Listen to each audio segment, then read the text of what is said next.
रमाताई आज बहुत थक गई थी। सुबह से सारे काम वो अकेले कर रही थी। बेटे सूरज का ऑफिस और पोती रीमा और टीना का स्कूल। इस वजह से आज उनको बहुत जल्दी उठना पड़ा था। सबके लिए चाय, दूध, नाश्ता और फिर उनके टिफ़िन के लिए रोटी सब्ज़ी बनाना। रमाताई को इतना काम करने की आदत नहीं थी क्योंकि रोज़ उनकी बहू राधा ये सारे काम संभाला करती थी। रमाताई को भी खाना देना, दवाई देना, सबके कपड़े इस्त्री करना, ये सारे काम सुबह राधा करती थी। पर आज रमाताई ने देखा राधा सुबह कमरे से बाहर नहीं आई थी। ऐसे तो वो कभी नहीं करती। वो एक जिम्मेदार और बहुत अच्छी बहू, पत्नी और माँ थी। रमाताई ने सोचा कि आज राधा की तबीयत ठीक नहीं होगी, इसलिए वो खुद ही सारे काम निपटाने लगी। रमाताई ने कभी भी घर के काम नहीं किए थे। उनकी पूरी ज़िंदगी बहुत ही ठाट बाट में गई थी। उनके पति सरकारी सेवक थे, बहुत ही बड़ी पोस्ट थी उनकी। उस वक्त घर में 4 नौकर हुआ करते थे और बाद में राधा ने संभाल लिया। वो उनको कुछ काम नहीं करने देती। उस वजह से रमाताई को कभी कुछ करने की ज़रूरत नहीं पड़ी थी। उनके पति उनसे आखिरी सांस तक बहुत प्यार करते थे, उनकी बहुत रिस्पेक्ट करते थे। रमाताई को वो कभी कुछ काम नहीं करने देते। पर उनका बेटा सूरज बिल्कुल पापा से अलग था। वो राधा के साथ ऐसे बर्ताव करता जैसे वो की काम वाली बाई है। रमाताई को उसका बहुत गुस्सा आता। वो बहू को बेटी से बढ़कर प्यार करती और आजकल रमाताई के दोनों पोती अपने माँ के साथ वैसा ही बर्ताव करने लगी थी जैसे उनके पापा करते थे। ये देखकर रमाताई बहुत दुखी होती, पर रमाताई का घर में एक अलग ही औधा था। बेटा, बहू और उनके पोती सब उनको बहुत मान देते थे। ये सब उनके पति के वजह से था। जब कोई पति अपने पत्नी को सम्मान दे तो पूरा घर उस औरत को सम्मान देता है। यही दुनिया की हकीकत है। रमाताई ने कहा, सूरज क्या हुआ राधा को? उसकी तबीयत तो ठीक है ना? कभी नहीं सोती वो ऐसे। रीमा ने कहा, दादी कुछ नहीं, नाटक कर रही है मम्मा, काम ना करने के बहाने। सूरज हंसते हुए बोला, अब देखो माँ, हम जाएंगे वो तुरंत ठीक हो जाएगी। रमाताई को बहुत बुरा लगता जब उनके बहू के बारे में ये लोग भला बुरा कहते, पर वो अपना दिन ऐसे लोगों से बहस करके ख़राब नहीं करना चाहती थी। रमाताई ने राधा को सूप दिया। राधा बोली, माँ आई एम सॉरी, आज मेरी वजह से आपको बहुत काम करना पड़ा। आप बहुत थक गई होगी ना? रमाताई ने कहा, नहीं मेरा बच्चा, ऐसे ना बोलो। एक दिन मैंने काम कर लिया तो क्या हुआ? रोज़ तुम हम सबके लिए कितना कुछ करती हो। दूसरे ही दिन राधा जैसे तैसे काम करने जल्दी उठ गई, पर सब लोग उसी पे गुस्सा हो रहे थे। राधा जल्दी करो ना यार, तुम्हें टाइम पे काम नहीं हो रहा है तो तुम जल्दी क्यों नहीं उठती? रमाताई ने तुरंत कहा, रोज़ तो 5 बजे उठकर सब काम करती है ना, आज उसकी तबीयत साथ नहीं दे रही है, वो बेचारी क्या करेगी? माँ, फिर मैं क्या कर सकता हूँ उसमें? तुम भी तो थोड़ा हाथ बटा सकते हो ना सूरज, मैं भी तो उसको मदद कर रही हूँ ना, रोज़ तो वो अकेली सब करती है। सूरज ने कहा, माँ मैं बाहर जाके काम करता हूँ, घर के लिए कमाता हूँ, उसको घर में काम ही क्या होते हैं, खाली बैठी होती है दिन भर। हाँ बेटा, तुम्हारे पापा भी कमाते थे, पर वो मेरे साथ ऐसे बर्ताव कभी नहीं करते थे।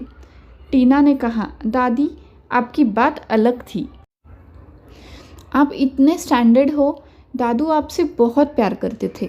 माँ को आप इतनी भी भोली मत समझना, उसको बस सब सती सावित्री कहे इसलिए बस नाटक करती है। क्या घर के काम करना इतना मुश्किल थोड़ी है? इतना सा काम करके ऐसे जताती है कि मैं दिन भर काम ही करती हूँ। रमाताई ने तुरंत पीछे देखा। उन्हें डर था कि राधा को ये सुनकर बुरा ना लगे, पर वो वहाँ नहीं थी। सब चले गए। रमाताई रूम में बैठकर कुछ सोच रही थी। आज उनको राधा दुखी लग रही थी। उन्होंने राधा को बुलाया और कहा, बेटा यहाँ बैठो ज़रा, आज तुमने सब सुना था ना? सब क्या बोल रहे थे तुम्हारे बारे में? राधा रोने लगी। बेटा एक बात बताऊं, जुल्म करने वाले से ज़्यादा जुल्म सहने वाला गुनहगार होता है। तुमने इनको कभी रोका नहीं, इसलिए इनकी हिम्मत बढ़ गई है। मैंने कुछ सोचा है, मैं ये सब ठीक करती हूँ, बस तुम मुझे साथ देना, दोगी ना? राधा कुछ नहीं बोली।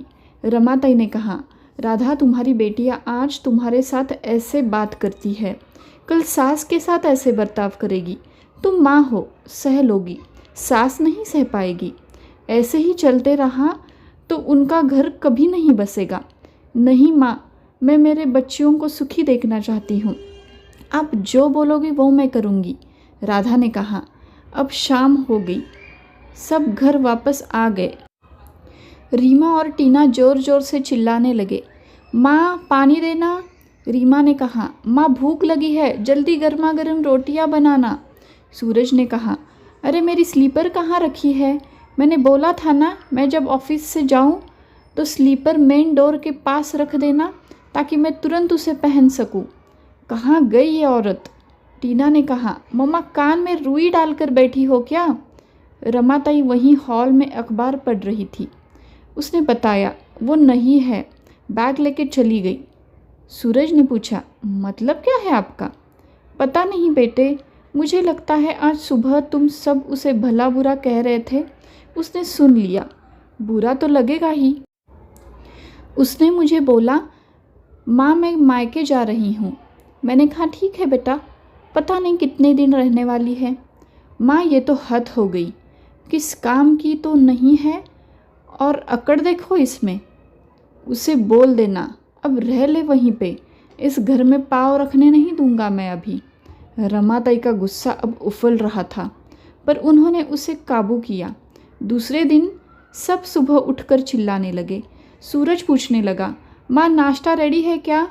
कोई कुछ पूछ रहा था। दादी मेरे कपड़े कहाँ हैं? रमाताई आराम से अपने कमरे में सो रही थी। उन्हें बस आवाज़ आई, माँ तो आज कमरे से बाहर नहीं आई। चलो बच्चों, आज कैंटीन में ही खा लेते हैं। पापा पर मेरी ड्रेस इस्त्री ही नहीं है, पनिशमेंट मिलेगी। अब क्या कर सकते हैं बेटा, लेट जाओगे तो और डांट खानी पड़ेगी। सब घर आ गए, अब सारे खाना देखने लगे, पर रमाताई ने कुछ नहीं बनाया था।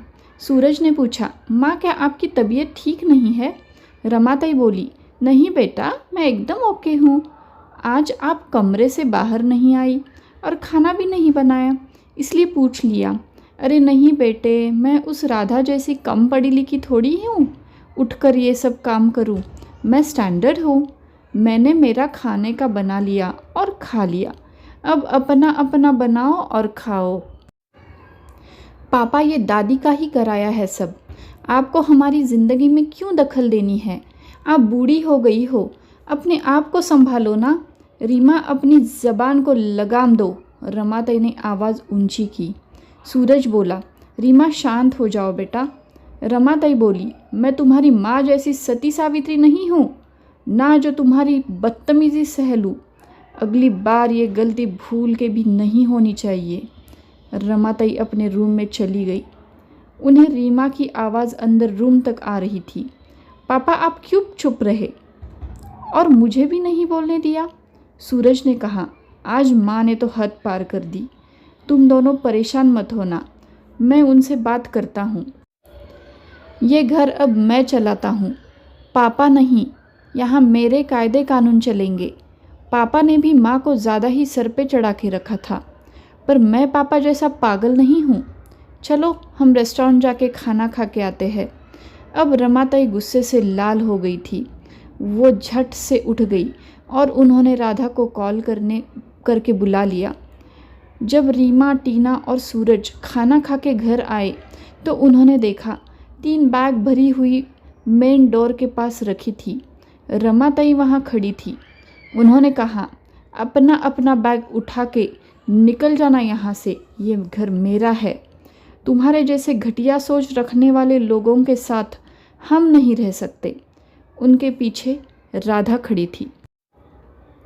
तुम अपने माँ को, बीबी को अगर तुम्हारा गुलाम समझ रहे हो तो ये तुम्हारी गलतफहमी है। मेरे पति की मुझे पेंशन मिलती है और जो मेरे पति ने और मैंने कॉम्प्लेक्स बनाया था वहाँ का रेंट भी आता है। हम दोनों आराम से हमारी ज़िंदगी जी लेंगे। पर तुम्हारी सैलरी कितनी है? उसमें तुम गुजारा कर पाओगे ना? क्योंकि तुम्हारी सबकी ऐशो आराम की ज़िंदगी मेरे ही प्रॉपर्टी के बदौलत हो रही थी। पर सूरज, तुम्हें नहीं लगता तुम्हारी कमाई से ज़्यादा तुम्हारी हैसियत हो गई है? आज उन सब को घर छोड़ के सिर्फ 8 दिन हो गए थे। उनको उनकी गलती का एहसास हो गया था। वो तीनों आकर राधा और रमाताई से माफ़ी मांगने लगे। अब घर में सब मिल के काम करते थे। राधा का मान बढ़ गया था। रमाताई जैसे ही राधा को भी इज्जत मिलने लगी। आज इस दुनिया में रमाताई नहीं थी। उन्होंने सारी प्रॉपर्टी अपने राधा के नाम की थी, क्योंकि वो चाहती थी कि उनके बहू को उसके हिस्से का प्यार और सम्मान आखिरी सांस तक मिलना चाहिए। कड़वा है पर सच है। खुद की ही इज्जत नहीं करोगे तो दुनिया खाक आपकी इज्जत करेगी। राधा ने वही गलती की थी। उसने सबको मौका दिया था उसको कम समझ के अपमानित करने का, पर राधा की सास रमाताई उसके साथ साए जैसी खड़ी थी। सास बहू ने मिलकर सबको क्या खूब सबक सिखाया। तो दोस्तों, अगर ये मेरी कहानी आपको अच्छी लगी तो लाइक करना, और ऐसे ही सुंदर कहानियाँ सुनने के लिए मेरे चैनल को सब्सक्राइब करना। धन्यवाद दोस्तों।